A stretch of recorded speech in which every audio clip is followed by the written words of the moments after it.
Hi. Hello. Whoa. Hey, it's my turn. It's okay. Go ahead. It's my turn, sir. Hi, welcome back to Error Code Coffee. Wow. All right. Welcome back. Thank you. Why do you always say welcome back, by the way? Because, okay, hello, welcome, first-time listener. For welcome first-time listeners and old listeners, I guess. Yes. And I'm not talking about your age or fuck. See, that's why we just say welcome back. Yeah, I think it's too complex. Otherwise, it's just easy to say welcome back, I guess. Maybe we should have a different catchphrase though, like I'm loaded up on coffee. No. Error. That sounds horrible. Error Code Coffee. I'm pretty sure that if we would start our podcast that way, I think like our few listeners will just abandon immediately. Oh, they said they like the goofiness, the sounds, the weird things. They like it. Who said that? Okay, I said that. Yeah, exactly. I knew it. I like to do it though. It's part of my personal. Okay, I'll stop. Welcome back to Error Code Coffee. Welcome back to Error Code Coffee. Today we'll be talking about a very hot topic. We will talk about a hot topic, I guess. It's sizzling. It's sizzling. It's like fresh from the press. Is that the right sentence? I guess It's fresh from the press. What? I mean, yes. Fresh from the press, off the press, in the press. I'm depressed. From the press, I think. Yes. Anyway, we're going to talk about recent developments in Twitter and Reddit land, I guess. I mean, for Twitter, it's not that recent, but Reddit is also not that recent. Reddit is pretty It's recent. like a week ago. That's recent. Like Twitter was from like By the time they hear this, it's like 3 weeks. from Twitter it's like January, but Oh, okay. I haven't used it in months, so I didn't Twitter, I didn't know that it was, you know. Well, I check Twitter sometimes, and I'm like, why am I here again? yeah, exactly. I check it sometimes, and then I scroll down, and after a while, it will, you know, require you to log in, just like Instagram. And then I'm like, oh, I'll close it. Yep. I'm done. I don't want more. And it's really annoying. Also, like specifically on Instagram, Yeah, it's like, I really hate those kind of, you know, forcing you to log in. I get it, but it's also just a pain in the ass. we want your data, sir. It's like Quora. Quora, yeah. That's also it's one of the worst, I think. Quora. It's like there's a question and they have an answer for you, and then, well, Did you know? is there a plugin? No. Oh. What? Maybe. No, but did you know Medium, Yeah. the like blogging Oh yeah. Uh-huh. also does that. Yeah. Well, it's weird. Listen, Yeah. the first 5 articles are free That's or something. it. I was like, I It's know super that. weird. For me, it felt a bit random. As in, do they say that you have like 5 articles you can No. read? Right? So, Not that I know of. like, what I've noticed a lot of times is that I open a Medium post and then I can read it, fine. Mhm. And I'm like, okay, well, you know. And then a while later, I again, and I don't know, I don't count them, I guess. But Yes. then suddenly it's locked, and I'm like, why can Yes. I read it? Yeah, And I I think- just, you know, I just close the website and then go on with my life. So I gotta, think of it like shit pickle. yeah, Rick and Morty, is that No, a shit pickle is from Oh, that's- AVGN. yeah, AVGN. Sorry, yeah. Yeah, it's not You're not a pickle. I forgot. pickle Rick. That's a lot of pickles. Yeah, a lot of pickles in like a lot of pickles stupid in media. Yeah, we should talk about pickles. So Have welcome to Error Pickle Error Code podcast. pickle. Pickle. Error Code pickle. But you want to talk about pickles? No, I want to talk about. Oh my god, Another hot pickle. I mean, another hot people who are in a pickle. Yeah. So just to kind of recap what's been happening. This is no, it's not that technical, I guess, but there are a lot of apps that use something called an API, and Twitter and Reddit have one. Have an app and an API. No, well, let me try to explain this for like the non-developers among us. I don't know where they are, but you know, I hear crickets. there are like apps you use to load Twitter or like tweets or load Reddit, for example. So I'm not talking about the native apps for Twitter and Reddit. Third-party apps. But third-party apps, yeah. So one of the big ones for Twitter is Tweetbot and Twitterific. Those are pretty big ones. I'm talking about iOS apps, by the way. Of course you are. Because those, I think they are like the biggest users of those apps, or like of The API. yeah. But since Elon Musk is, putting his fingers into all the honey. the Twitter nonsense, The jars. it's not honey, dude. It's just like jars of I don't know. Putrid pus. Yeah, it's disgusting. But I mean, he's also disgusting, so that makes sense. But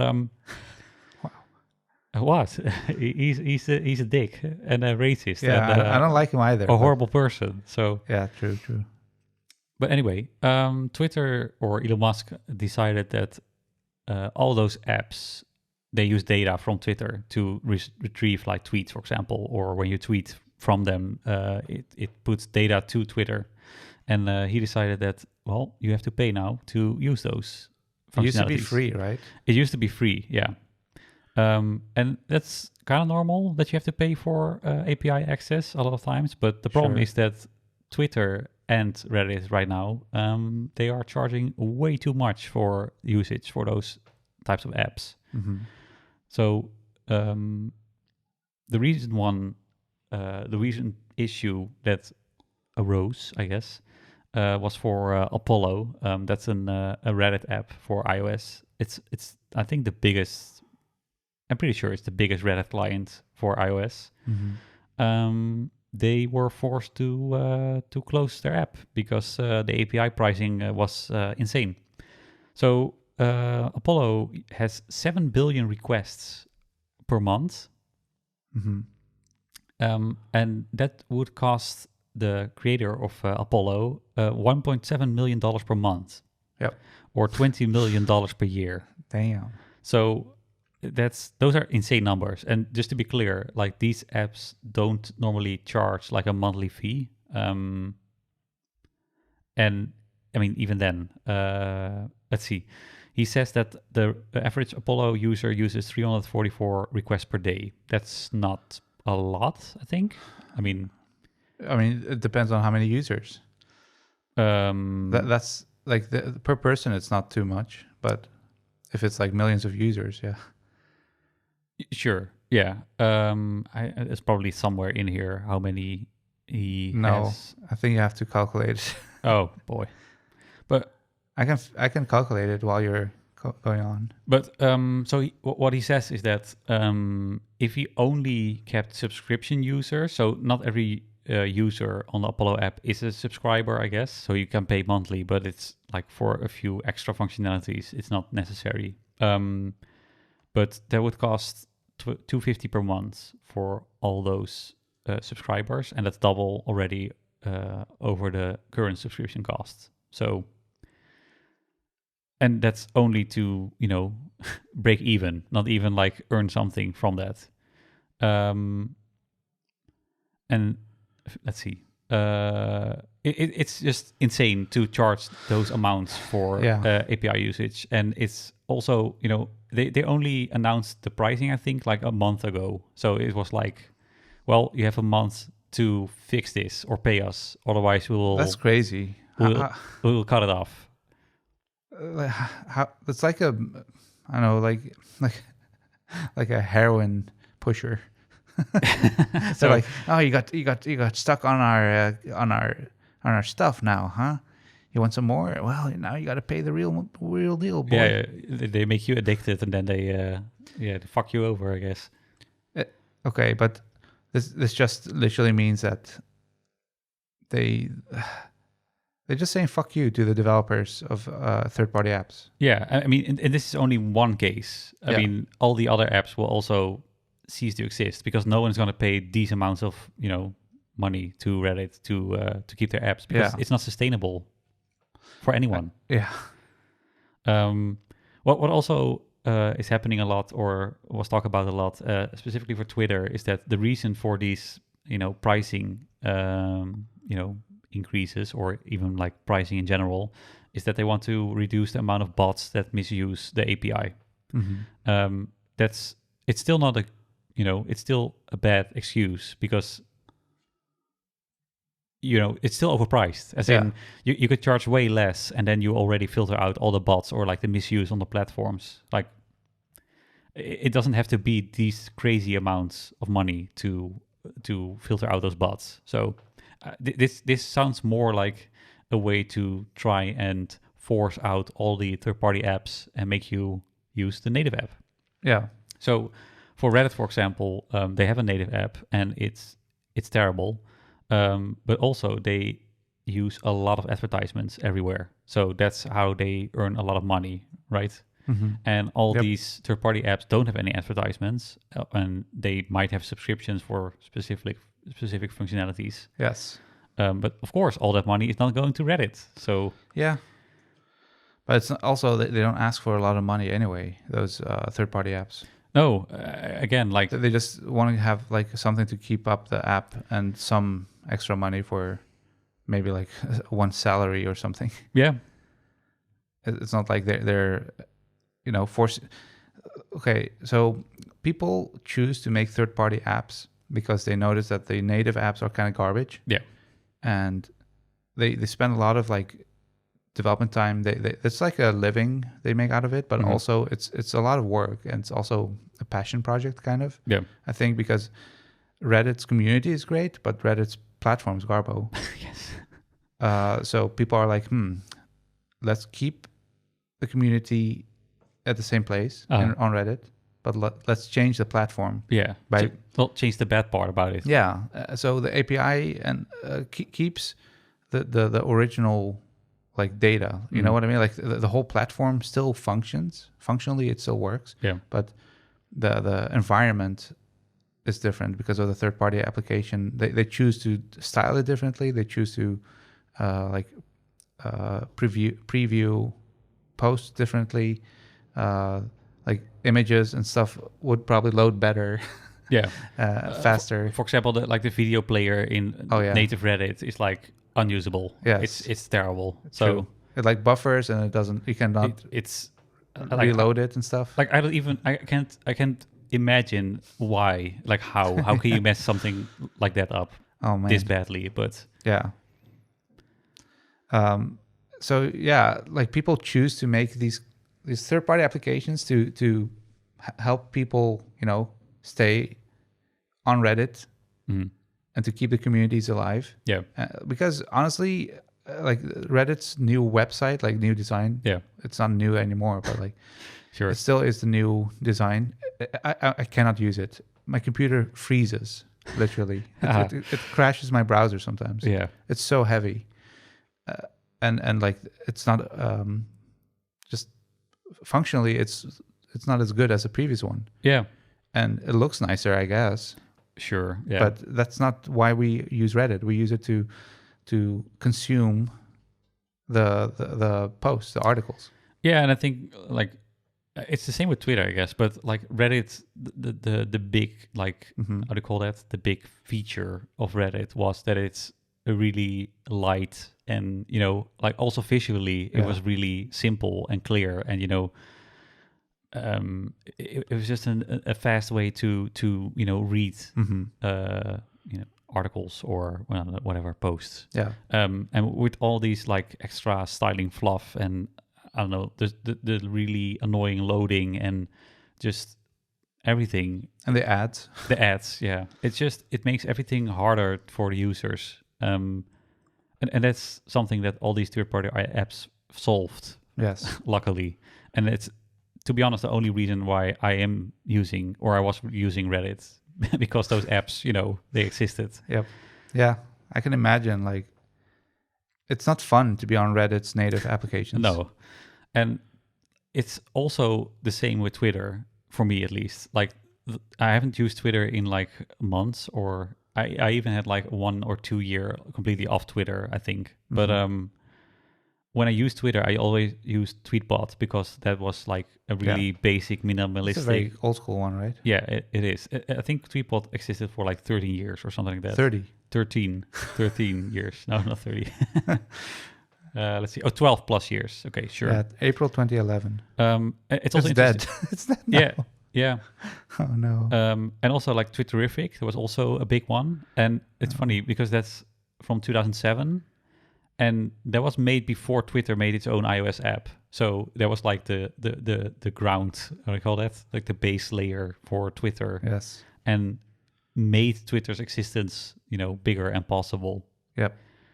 And that's also, taken from us. That's crazy. Yeah. Isn't that gonna hurt Reddit and Twitter? Well, Twitter is already, of course, a dumpster fire right now because Elon Musk is just being, musky.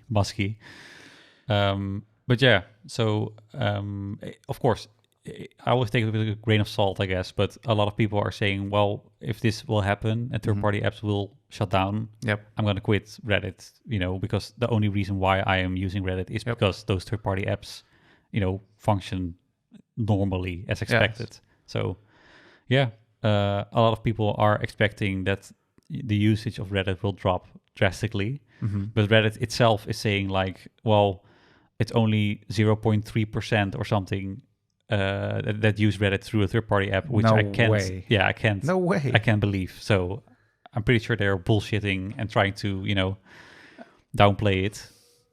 Why would they put the price so high if it's only 0.3%? Like, if there's such little demand for it, then it makes no sense to put such a high, exorbitant amount of, like, the pricing is too high for what it is, first of all.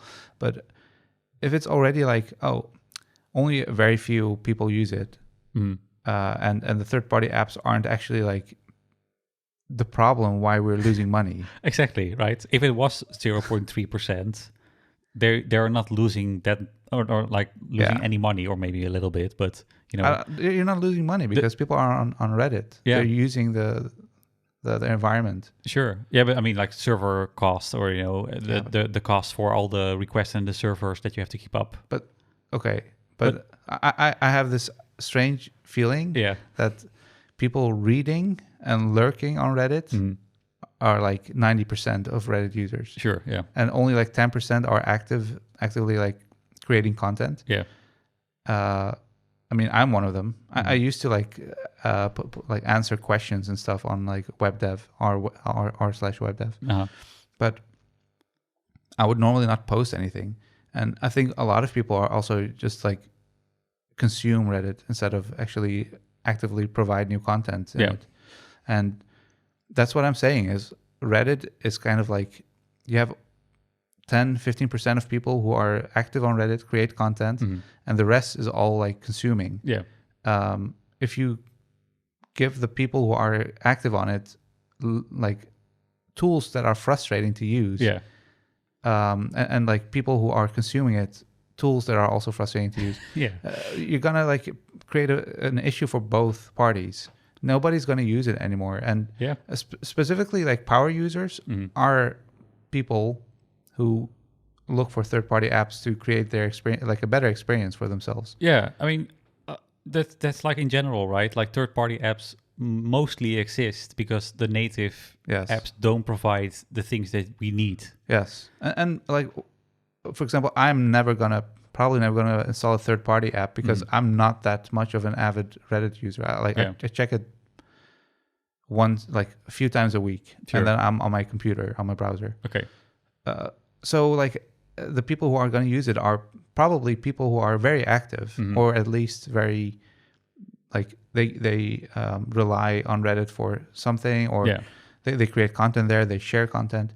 So if that's going to go away and people are going to be like, Reddit's too much of a hassle, you're going to have less people creating content from one side and less people reading the content. Yep. And the whole community will like fall apart slowly. Yeah.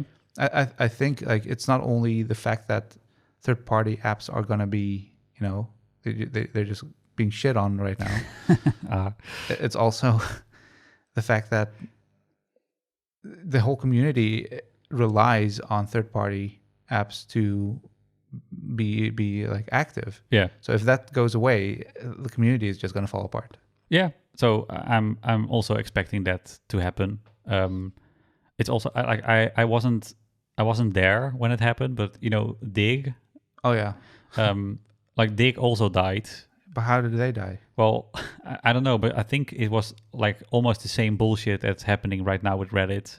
And all those users from Dig, they fled to Reddit. I remember that. The exodus. The Dig exodus. So, and now Reddit is doing the same trick again. So yeah, I am expecting, to be honest, to, see Reddit's downfall pretty quickly. Well, I think what a lot of people also are kind of seeing or expecting is that I think it has something to do with their one of the owners, or the owners, I guess, of Reddit are trying to sell it. So they are trying to increase the value of Reddit, and they expect, like, if we lower the costs or expect money from API calls, we get more money. Yeah. So they're probably trying to up the price a bit so that it looks more interesting. They just killed off these third-party apps. Yeah. And I'm going to say one thing is decisions like these aren't made on a whim. No. They're probably researched and they know what the point is where developers are going to be like, nope, we're not doing this anymore. Yeah. I swear they did this specifically to hurt third-party app developers. I mean, it must be. And it's the same with Twitter, right? Yeah. Like, you can charge excessive amounts of money, but who's going to stay for that? Yeah. Who's going to pay, thousands or millions of dollars to use, that's not sustainable. No. Because all those third-party apps don't earn those numbers. Nope. So. And I found out a bit about Dig, by the way. Dig and Reddit were like warring siblings a few years back. Uh-huh. Dig was the charming older brother, sending out millions of hits to stories that hit its front page with a lovely Web 2.0 design. Reddit was its scraggly younger sibling, a confusing wall of white text and blue links that sent out far fewer hits. But over time, Dig changed. Redesign after redesign unnerved loyal users. Finally, one new version, V4, was so atrocious that there was a mass exodus from the site altogether. The new site was a disaster both visually and content-wise, as sponsored links were thrust onto the front page and users felt like they were being packaged and sold to companies. It's the same with Reddit, right? Yeah. You also have sponsored posts. Yep. Or like posts that look like they're, real, but then it's sponsored. Yep. Yeah. I sometimes read the title and I'm like, wait, what's going on here? Yeah. Oh, wait, it's a sponsored post. Yeah, especially when it's like a specific type of image in there. I'm like, wait, this is... And then, you look a bit better and then it's somewhere it says sponsored, I guess. But it's scummy, dude. That's not the only thing. It's the redesigns, dude. Yeah. Like... I mean, this happens a lot, though, with like these big web apps, right? Yep. It's just one giant redesign fiasco. They are always just trying stuff, and instead of like, I don't know, testing it well before implementing it, it's like we're guinea pigs. We're all just trying to. Yeah, but also they don't revert back. They just keep on going further and further and further, and eventually it's like, where am I even? This is not Reddit. Well, and also like they introduce a new thing that doesn't work properly. They keep it, They don't revert. They just keep it. Yep. And then after a while they fix it, or they don't, but they might fix it. But in the meantime, like 10 other issues are introduced again. Yep. So it's just sounds very familiar to a lot of other development companies. Yeah. I think, is this like a phenomenon, like the like expansion, like the incorrect growth phenomenon or something? Like, I want to give it a name, a scientific name, where companies make wrong decisions once they like exceed a certain amount of popularity. Yeah. It's weird. Why does this keep happening? Yeah. Is it like maybe like internally there's a lot of changes, like other managers, other people? Probably, yeah. I think... I don't know. Yeah, I don't know. I think one of the biggest issues, but that's just issues in life, right? Is that companies want to earn more money. Issues in life. Yeah.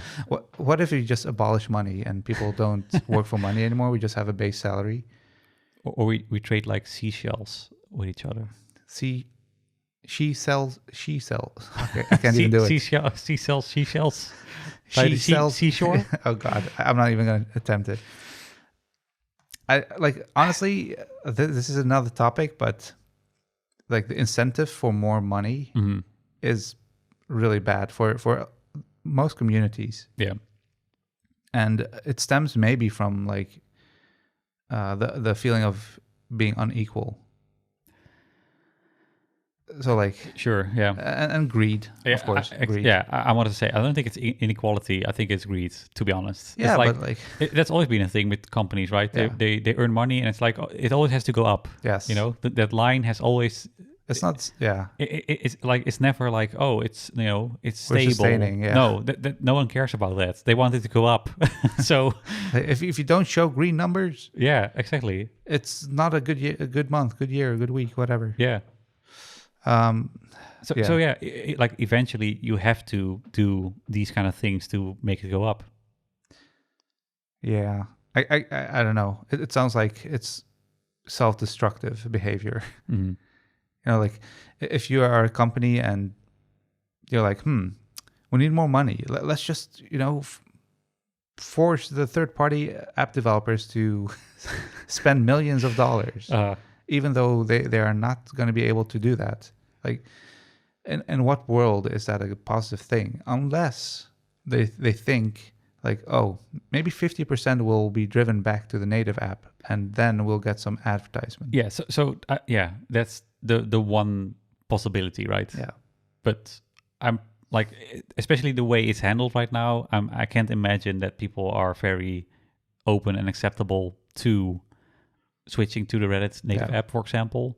And also, they use the third-party app for a reason, Yes. right? Because the native app is crap. So Yep. It's like going back to your ex, even though you've had better. You're like, why would I even go back? I don't know if it's a good metaphor. Interesting metaphor, but sure, yeah.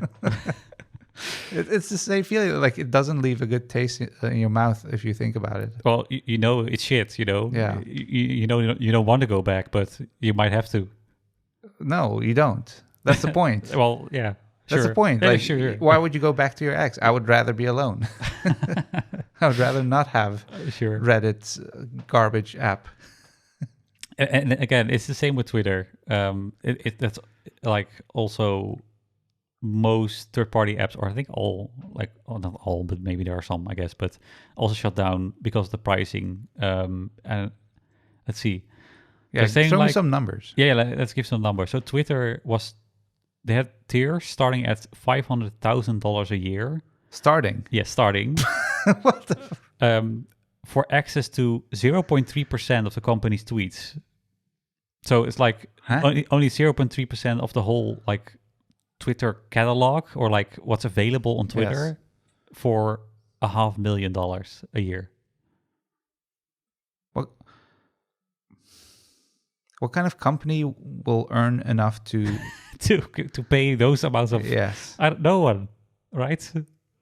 I'm confused. I'm also like thinking, like, I know for Twitter, for example, maybe for Reddit too, like scientific, there exists scientific, organizations that use Twitter for, analyzing behavior and stuff like that. Sure. They don't, they also don't have those amounts of money, right? No. Like, that's an exorbitant amount. Like, an amount that you just expect from, I don't know, if you're actually like getting tons of money from using the API. Yeah, but that's not the case, because all those third-party apps, their business model is not big amounts of subscriptions per month. So I'm really curious what companies behind the scenes are still going to be using. Yeah. The red, like, that's also a red flag, actually. Yeah. Like, companies that can afford that are kind of scary. Sure. Because how can you make enough money to pay off Twitter? I'm pretty sure. Unless you're like selling people's like personal data, stuff like that. Maybe, but I mean, to be honest, like, you shouldn't use Twitter anyway nowadays. So that's already one less platform to, like, to end this topic for now, because I kind of want to, like, I'm getting depressed. To end this topic, what do we do? Like, what do we switch to from Twitter? I don't know. I haven't seen a replacement. I know a lot of people use Mastodon, I guess. Mastodon, but Mastodon, yeah. Like, I'm really confused by Mastodon. It's decentralized, which is an issue. I don't know. It's like it's not the same, and it doesn't work. Have you tried it? Kind of, but again, I think it's a bit messy. and it doesn't necessarily do what I want it to do. Yeah. I think personally, I think there's something off about like the technical aspect of how Mastodon is set up. In theory, it will work, but in practice, it will be messy and it will have like syncing issues because it's decentralized, so it has to like sync with each other. And there's like communities hosted on specific Mastodon servers, and some of them will be like private. Some of them will be like inaccessible for other Mastodon communities unless you're on that server. It's kind of an interesting technical thing. Sure. So I'm curious. I'm gonna try it out. Like I don't know enough about Mastodon to know to also say correct information. But for me, what the big thing was, like it's a long time ago, I guess. But when Twitter initially started, the main appeal for me was that I could follow people that I was interested in, right? So like developers, designers, or companies, and I follow them to get their insights in life or like tips in specific things. And with Mastodon, you have like groups or communities, I guess, where you are subscribed to, I guess, and that's kind of how it works, I think. But that's not the same as adding personal, private people to your list and follow them. It's like you have to really commit to a specific group of people. That's interesting. So because like in most media, like I would say like Reddit is also like a media sharing community. Like an article of text is also media in this case, I guess. But they're like communities, sure. You have like topics nowadays as well. Like in a lot of other apps like YouTube, you have like topics. In Spotify, you have like radio of like specific artists. But imagine not being able to follow a specific artist on Spotify. But you have to follow the genre. Yeah, exactly. Like, it's like that. What? Yeah. Like what I was trying to say is most like original content producing people on the internet are a single account. Yeah. And a single account is way easier to follow. Like it makes sense. You're following an account. Yeah. So again, I'm not sure. Like I've only scratched like the surface a bit of Mastodon. Yeah. But what I think it is that like let's say I create like a Mastodon. I don't know how you call those groups, servers, whatever. Yeah. But the problem is that in that group there are multiple people, I think, that can post. Yep. So yeah, it's not the same quality, not the same content, not the same person, not the same perspective. Exactly. It's not like, so you can follow a group at least, or you can be like part of a group. Yeah, you can add it, I guess, and then you get like all those. I don't know how it works again, but it feels like it should be more granular. It's more like a Reddit where you have like communities or groups which you can join and follow, instead of like more like Facebook, for example, where you add like specific people to your list and read their information. Also, like most social media is like it gives people like a platform to speak on. But what if in a new platform, like it's taking a while? Like I haven't switched to Mastodon. Yeah. But what if like all your people you're interested in aren't on Mastodon? Like why would you switch then? Yeah. That's also a thing, is as long as the communities aren't moving to a different platform, then there's also no reason to even try it, Like, Well, for me, the reason why I didn't try it is because it doesn't do what I want it to do anymore. It's a different functionality. Yeah. So it kind of sucks because a lot of people on Twitter, for example, I follow because I'm really interested in their opinions about development or design. And I'll lose those posts and information right now. There's no replacement. So I don't know.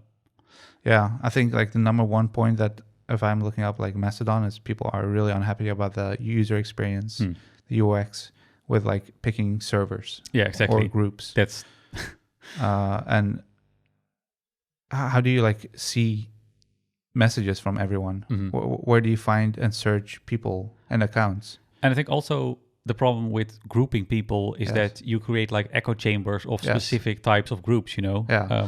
It's not a democracy at that point with like, you know, every group has its own little community, but the communities aren't competing with each other for being popular. Like on Reddit, you can do like sort it on popular. Yeah.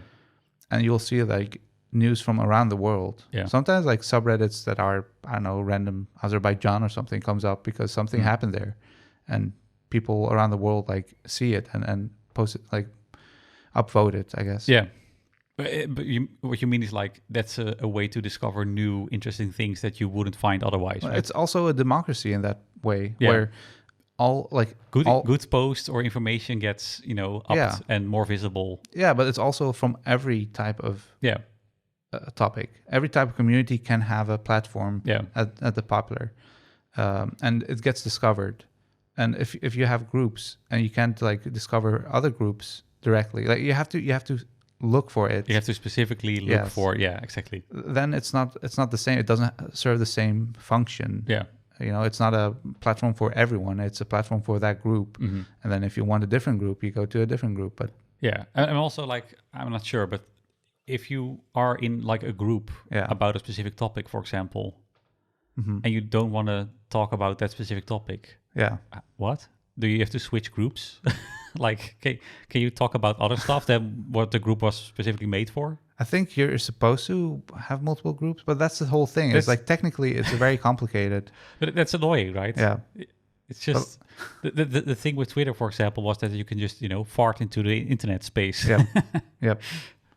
Like, for example, if I sort the most popular posts from last month, there's like random things like Reddit legends Bad Luck Brian and Doge meet in Japan. Fun. My friend's cat got shaved at the vet, and now she looks like a game of exquisite corpse. Excuse me? What? But there's also things like Belgrade right now. Government media claim there's only a handful of people protesting, and there's a picture and like proof that there's hundreds of people protesting. Or like there's a lot of memes, but there's also like things that are important happening in the world. Yeah. Funny things like this restaurant named Thai food near me. So when you search, I've seen that, yeah. But also like a rabies vaccine that is airdropped in the woods for raccoons to eat. I've also seen it, yeah. Like very like just random things, but they're fun. Yeah. There's like sports, politics, sports, politics, like world news. Yeah. I don't know, like protests. It gives you insight into like corners of the internet or like information that you wouldn't otherwise find. Yeah. And as long as that's not available, like a place where all the communities can battle it up for like, it's kind of like, that's what democracy is about, in my opinion. It's like people vote on what they think is important. And if you're like in an echo chamber of a group, as you said, what's the whole point of that whole platform? Yeah, I think it's like the same with, you know, Trump had one of those Twitter-like platforms, right? Yes. And that's also like a platform where it's just the same bunch of people, you know, being racist, racist Truth Nazis. Social. Truth Social. It's like I don't get the point of those types of communities, to be honest. Like for me, honestly, at least, it sounds like a forum. Yeah, exactly. But that's like for me, that's not the point of those platforms or like Twitter, for example. Social media is not about being a forum because a forum has a topic, or a theme. Yeah, social media is about not having a theme and things that are interesting / important. Yeah, for you or perhaps other people that you can share or like, you know, view. It's a different function, and I feel like people just don't understand how social media works. Yeah. Like what actual social media is about and how intricate it is to, you know, find a balance between like public posts that can get popular and how do you like discover them. Yeah. It's a very important aspect of social media. Yeah. And if there's another thing is like social media has to have an open space where all types of people can communicate. Because if you don't have that friction of like people agreeing and disagreeing, then there's no reason to post it. No, because everybody already agrees. So what? Okay, here you go. Have a like. Well done. Yeah, it's just like a giant, I don't know, a dump of the same over and over again. Yeah. Like Twitter is, or was at least, a place where you can discuss and, discover, I guess. Yep. So, yeah, I don't know. It's a thing. I don't know where people will move to or if they will move eventually. Yep. Like, they're both different issues right now, as in I think still a lot of people will use Reddit, for example, but yeah, I think so. I mean, I'll still be using the old version as long as it's alive. Sure, yeah. And for Twitter, like, I think we should all stop using it because, well, I at least don't want to support this man that's bought Twitter and is ruining it. So, but there's no alternative as far as I know, like TikTok, Instagram, Facebook. TikTok's also a weird. It's all a mess. Yes, right now. So I don't know. Maybe we should build something. That's what a lot of I don't know simpler people will say, I guess. Yeah, it's not that simple. Like social platforms is really complex and difficult to But the base is simple. The base is simple, yeah. But it's like the users. That's like the whole point of those platforms. That's the hard part. It would be a cool like research project, like both technology and like complexity wise, but also like server wise. That's server wise, but also like the social part of it is very interesting. Yeah. How do you like grow a new social media community? Yeah. Interesting. Maybe for two devs. Whoa. Two devs start a new social media platform. Two devs build Twitter. Yeah. Honestly, Twitter is probably the easiest to build from all the platforms. Yeah. Because it didn't even have an edit function for like 10 years or something. Yeah, I was thinking like, when was the time they finally added that? But that was like, I don't know, 2 years ago. Yeah. In its long existence. Yeah. For some reason that was hard. But yeah, we'll wrap it up, I guess, for now. Mm-hmm. If you know any platforms that are like, replacements or possible replacements, let us know. Oh, I would love to have the feeling of like, man, like DeviantArt back in the day, or exactly, Facebook even back in the day, or like Hives for the Dutch people. Yeah, Hives. I just want something a bit less giant, a bit less scary, a bit less ominous, like Facebook. Ooh. It's scary, dude. Yeah, it is. I don't know what the heck's going on. It's like I want a more local, more European based. Sure. Probably more safe. Platform. Yeah. Yeah. Anyway, I would really like to hear that if you know anyone, anything. Yeah. Me too. It's like, I don't know. It kind of bled out everything, like Facebook and Instagram. Instagram not, I guess, but like Facebook and what is it called again? Hives. That one's like all those social platforms are just like bleeding out right now. I think Hives was long dead. Hives long dead. I mean, yeah, sure, but I remember the time when we switched from Hives to Facebook, right? Yes. And now I think Facebook is also slowly dying right now. So Hives is just games now, by the way. Hives games. Nice. Pretty funny. Same logo. So let us know. We would love to find something better. If you have an alternative or a better option, please let us know. Thank you for listening to our podcast. Yes, and I hope we see you next time on Error Code Coffee again. Bye-bye.